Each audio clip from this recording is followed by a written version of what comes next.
사랑하는 성도 여러분, 평안하셨습니까? 잠시 세상의 소음에서 벗어나 우리를 향한 하나님의 깊고 고요한 음성에 귀 기울이는 이 복된 시간에 오신 여러분 모두를 주님의 이름으로 환영하고 축복합니다.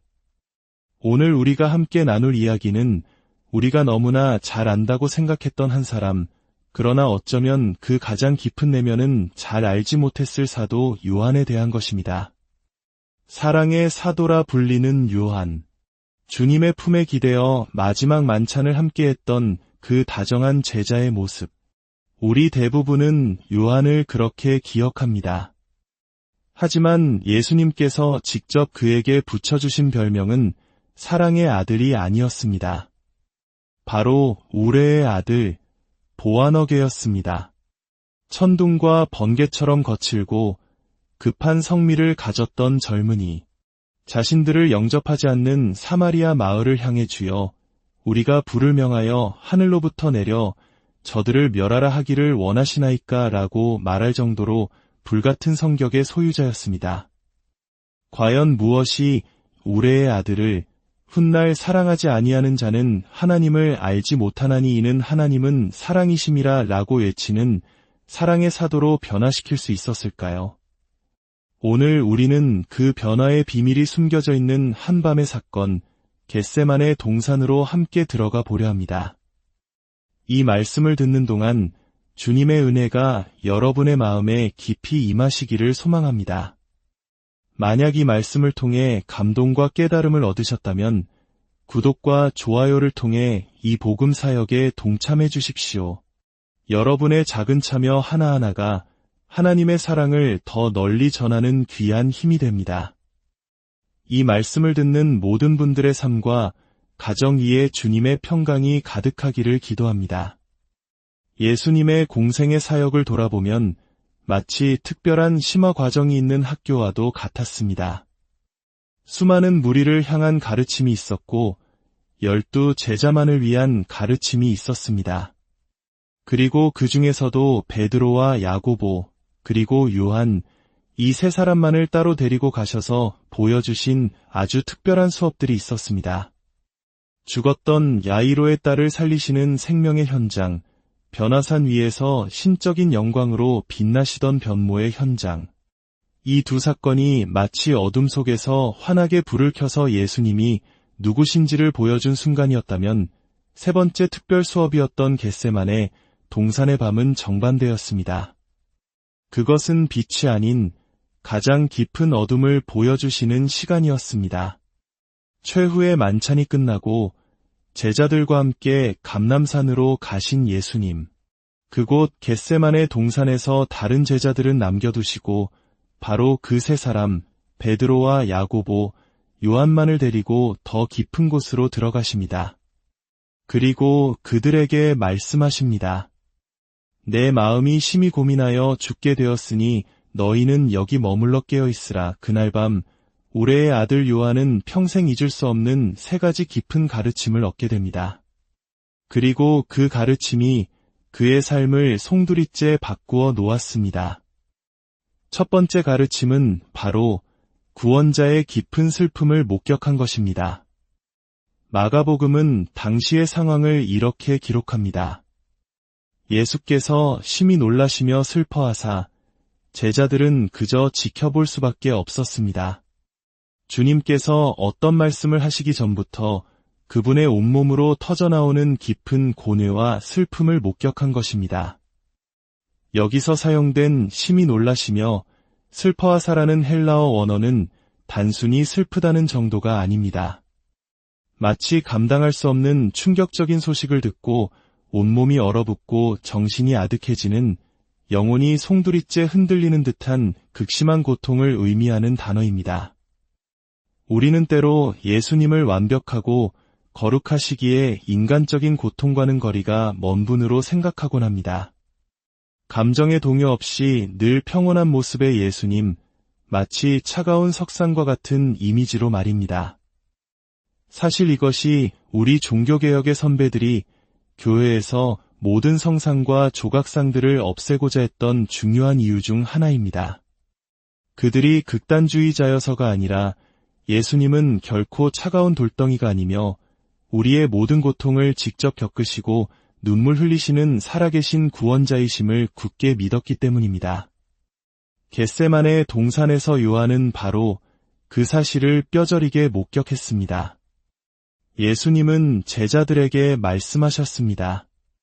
내 마음이 심히 고민하여 죽게 되었으니 그 고통의 무게가 너무나도 무거워 십자가에 달리시기도 전에 이 동산에서 죽을 수도 있겠다는 극심한 압박감을 토로하신 것입니다. 그 순간 요한은 깨달았습니다. 요한복음의 시작에 자신이 기록했던 말씀이 육신이 되어 우리 가운데 거하시매라는 구절이 단순한 신학적 선언이 아니라 피와 땀과 눈물이 섞인 실제 현실이었음을 말입니다. 그날 밤 이후로 요한은 그 어떤 상황 속에서도 주님께서 자신의 가장 깊은 고통을 이해하지 못하실 것이라는 의심을 단 한순간도 할 수 없었을 것입니다. 왜냐하면 그는 인간이 겪을 수 있는 가장 깊은 영혼의 고통 속에서 신음하시던 구원자의 모습을 직접 보았기 때문입니다. 두 번째 가르침은 자기 자신의 연약함에 대한 혹독한 깨달음이었습니다.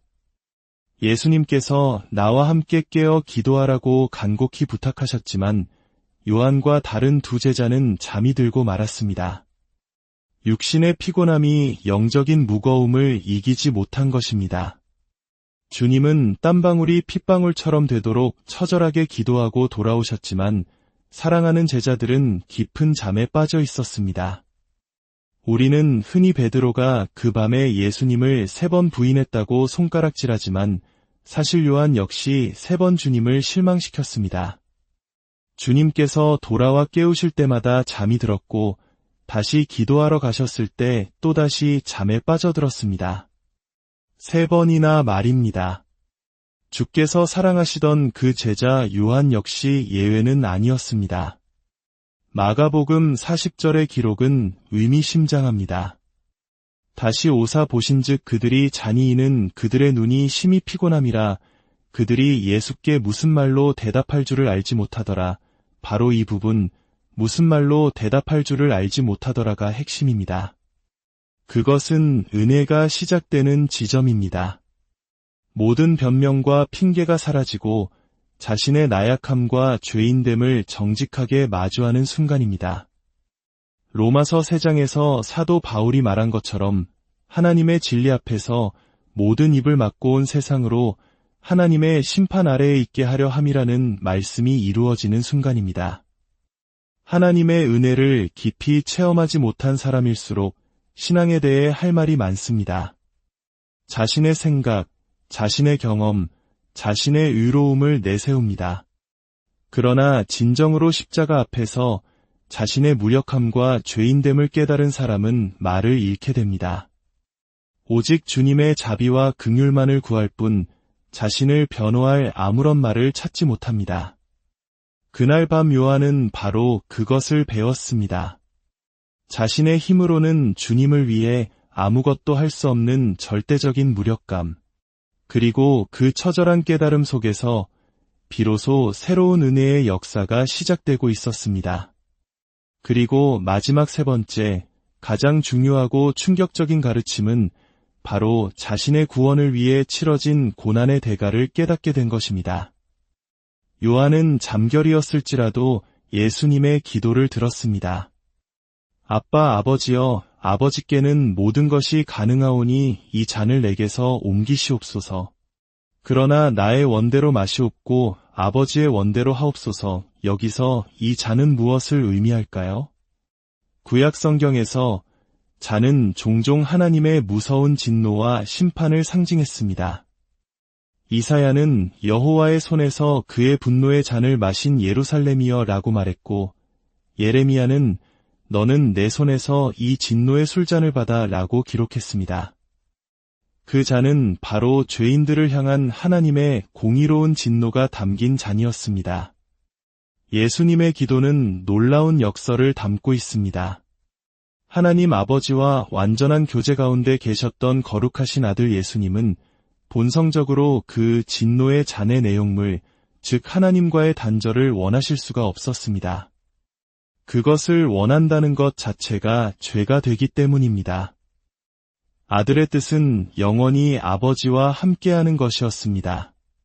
그러나 아버지의 뜻은 바로 그 아들이 인류의 죄를 대신하여 그 진노의 잔을 마시는 것이었습니다. 예수님은 자신의 거룩한 본성이 결코 원하지 않는 그 잔을 오직 아버지의 뜻에 순종하기 위해 그리고 우리를 사랑하시기 때문에 받아들이기로 결단하신 것입니다. 나의 원대로 마시옵고 아버지의 원대로 하옵소서. 이것이 바로 사랑의 절정이었습니다. 생각해 보십시오. 불과 몇 시간 전 제자들은 다락방에서 예수님께서 건네시는 축복의 잔을 나누어 마셨습니다. 예수님은 그것이 많은 사람을 위하여 흘리는 나의 피 곧 언약의 피라고 말씀하셨습니다. 그러나 정작 예수님 자신은 그 잔을 마시지 않으셨습니다. 그리고 이제 겟세마네 동산에서 제자들이 마셨던 축복의 잔 대신 홀로 저주의 잔, 진노의 잔을 받으려 하십니다. 주님께서 홀로 그 저주의 잔을 남김없이 마셨기 때문에 사랑하는 제자 요한이 그리고 오늘 이 말씀을 듣는 저와 여러분이 영원한 생명이 담긴 축복의 잔을 마실 수 있게 된 것입니다. 올해의 아들 요한은 그날 밤 겟세마네 동산에서 죽었습니다. 그리고 사랑의 사도 요한이 새롭게 태어났습니다. 그는 사랑이 단순한 감정이나 인간적인 노력이 아님을 깨달았습니다. 사랑은 나를 위해 그 고통스러운 진노의 잔을 기꺼이 마셔주신 예수 그리스도의 자기희생 그 자체임을 온몸으로 깨달았던 것입니다. 주께서 사랑하시던 제자라는 그의 고백은 자신이 남보다 뛰어나서가 아니라 이토록 무력하고 잠만 자던 자신을 위해 주님께서 어떤 일을 행하셨는지를 알기에 터져나온 감격의 고백이었습니다. 사랑하는 성도 여러분, 겟세마네 동산에서 요한에게 임했던 이 깊은 깨달음과 은혜가 오늘 우리에게도 동일하게 임하기를 간절히 소원합니다. 주님은 우리의 가장 깊은 슬픔을 아십니다. 또한 우리의 지독한 연약함에도 불구하고 우리를 포기하지 않으십니다. 그리고 이 모든 것을 뛰어넘는 십자가의 사랑으로 우리에게 구원의 길을 열어주셨습니다. 이 사랑 안에 깊이 잠기는 복된 하루 되시기를 바랍니다. 하늘에 계신 우리 아버지, 오늘 말씀을 통해 겟세마네 동산에서의 주님의 고뇌와 사랑을 조금이나마 엿보게 하시니 감사합니다. 올해의 아들 같았던 저희의 모난 성품과 연약함이 주님의 그 깊은 사랑 안에서 녹아내리게 하시고 우리 또한 사랑의 사도로 살아갈 힘과 용기를 허락하여 주옵소서. 이 말씀을 듣는 모든 심령 위에 하늘의 위로와 평강을 부어주시기를 간구하며 우리를 구원하신 예수 그리스도의 귀하신 이름으로 기도드립니다.